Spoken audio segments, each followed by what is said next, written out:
It's Friday, 5 April. Welcome to the PDB Afternoon Bulletin. I'm Mike Baker, your eyes and ears on the world stage. Let's get briefed. First, facing intense pressure from the Biden administration, Israel has agreed to open a new border crossing in northern Gaza to accelerate the delivery of humanitarian aid.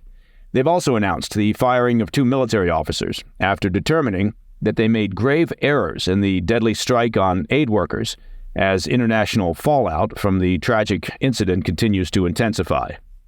Also, the CIA has warned that an Iranian retaliation from the suspected Israeli airstrike on their consulate in Syria could be coming within the next 48 hours, as Israel temporarily closes 28 embassies around the world. But first, our afternoon spotlight. Under enormous international pressure, punctuated by wavering U.S. support, Israel is taking steps to significantly increase the flow of humanitarian aid to Gaza as their government announces the initial findings of their investigation into the deadly strike on aid workers on Monday. As we discussed earlier on the PDB, President Biden and Israeli Prime Minister Netanyahu had a tense 30-minute phone call on Thursday to discuss the fallout of the deadly strike, where Biden threatened to pull U.S. support for Israel's offensive in Gaza unless the government took concrete steps to protect civilians and aid workers and increase humanitarian deliveries into the enclave. It marked the first time that Biden has attempted to directly leverage the U.S.-Israel relationship to dictate Israel's wartime policies. Late Thursday evening, in the wake of the phone call, the Israeli government announced that they would open the Erez border crossing in northern Gaza, which was breached on October 7th by Hamas during their brutal attacks that started this conflict and has remained closed ever since. Israel also pledged to greatly increase the flow of aid resources into the devastated region, saying they will also use the port of Ashdod to direct aid into Gaza and increase deliveries coming from Jordan, according to a Reuters report. A statement from Netanyahu's office said the increased aid is, quote, necessary to ensure the continuation of the fighting and to achieve the goals of the war, end quote.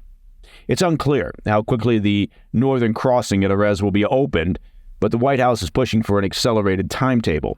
A spokesperson for White House National Security Council said these steps were a welcome change, but added that the Biden administration would not be satisfied until they see the measures rapidly implemented. The official said, quote, as the president said today on the call, U.S. policy with respect to Gaza will be determined by our assessment of Israel's immediate action on these and other steps, including steps to protect innocent civilians and the safety of aid workers, end quote. Israel also announced the preliminary findings of their inquiry into the deadly strike on vehicles belonging to the humanitarian organization World Central Kitchen, which killed 7 of the organization's members on Monday. On Friday, the Israeli military said they had dismissed 2 officers and formally reprimanded their senior commanders over the tragic incident, finding that serious errors and breaches of procedure were made. In a statement, the Israeli military said, quote, the strike on the aid vehicle is a grave mistake stemming from a serious failure due to a mistaken identification, errors in decision-making, and an attack contrary to the standard operating procedure, end quote. The government's inquiry determined that IDF forces operating a drone in the area had mistaken the humanitarian convoy for Hamas fighters. They had followed the convoy towards a logistics point late on Monday, where it offloaded supplies at a hangar. As the convoy left the hangar, they saw a man carrying a bag that they mistook to be a rifle. That, coupled with the fact that in the dark, drone operators could not see identifying logos that the trucks belonged to the World Central Kitchen, apparently caused the IDF soldiers to believe the convoy had been seized by Hamas. Israel said the IDF forces attempted to contact World Central Kitchen coordinators prior to striking the convoy, but were unsuccessful. Once they acted, the 3 vehicles were hit in quick succession. Officials with the World Central Kitchen responded to the findings on Friday with skepticism. They called on an independent commission to investigate the deadly strike, saying, quote, the IDF cannot credibly investigate its own failure in Gaza, end quote. The group's CEO, Aaron Gore, added, quote, their apologies for the outrageous killing of our colleagues represent cold comfort. Israel needs to take concrete steps to assure the safety of humanitarian aid workers, end quote. I've spent a fair amount of time in hostile and challenging environments, and I've seen how things can get sideways very quickly. Now, both sides in this sad event, the IDF and WCK, need to be fully transparent in the aftermath regarding the exact movements, timing, and activities that were reportedly coordinated. In an active war zone, there can be no deviation from these coordinated movements, given the dangers inherent in operating in this type of environment. If WCK movements were coordinated with the IDF, there should have been no question as to where, when, and how the aid group's vehicles and personnel would be operating. If they were operating outside of those coordinated plans, that needs to be highlighted for the safety and security of other humanitarian groups and aid workers currently on the ground. In addition, aid groups need to be working in concert with guidance from experienced security personnel. These organizations have a responsibility to their staff and volunteers when in a hostile environment or war zone to provide security assistance and oversight. It's not enough to have a big heart and generous, kind spirit and be looking to do good. Now, I have no idea what security support the WCK is currently providing or has been providing to their personnel in Gaza. But all aid groups should have experienced personnel who coordinate route planning, vehicle and personnel movements, constant threat assessment support, and real-time liaison with, in this case, the IDF, as well as security personnel working with other aid groups. The protocol should be the security officer calls the shots. The aid workers don't move unless it's approved.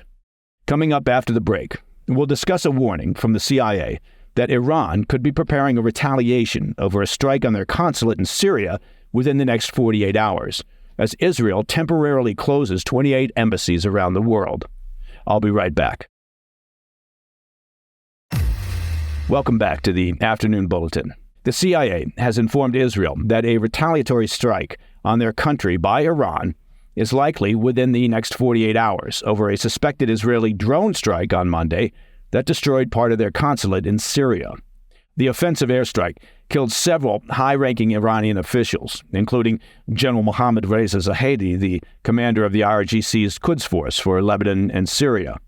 The fallout from Monday's strike has been swift, with Iranian leaders promising revenge against Israel, while also saying they hold the U.S. directly responsible.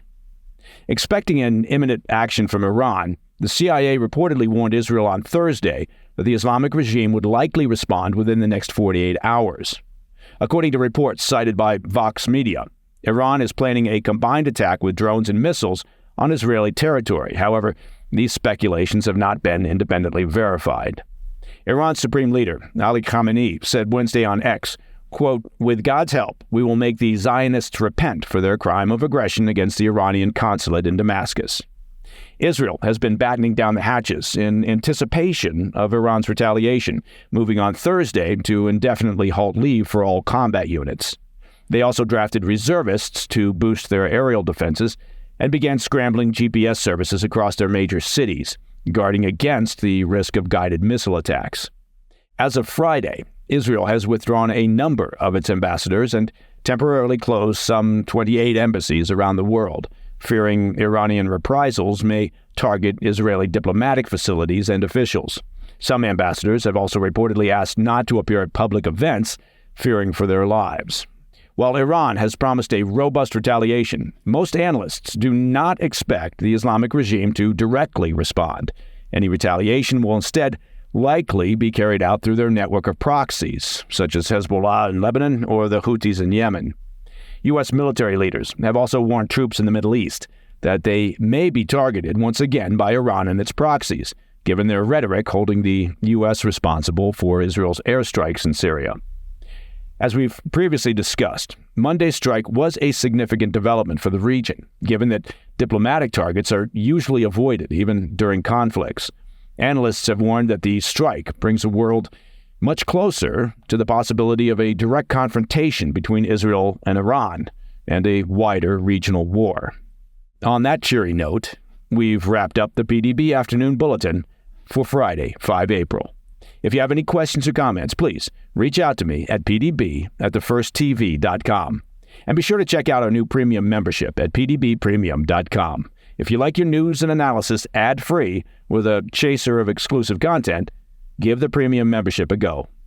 I'm Mike Baker, and I'll be back on Monday. Until then, stay informed, stay safe, Stay cool.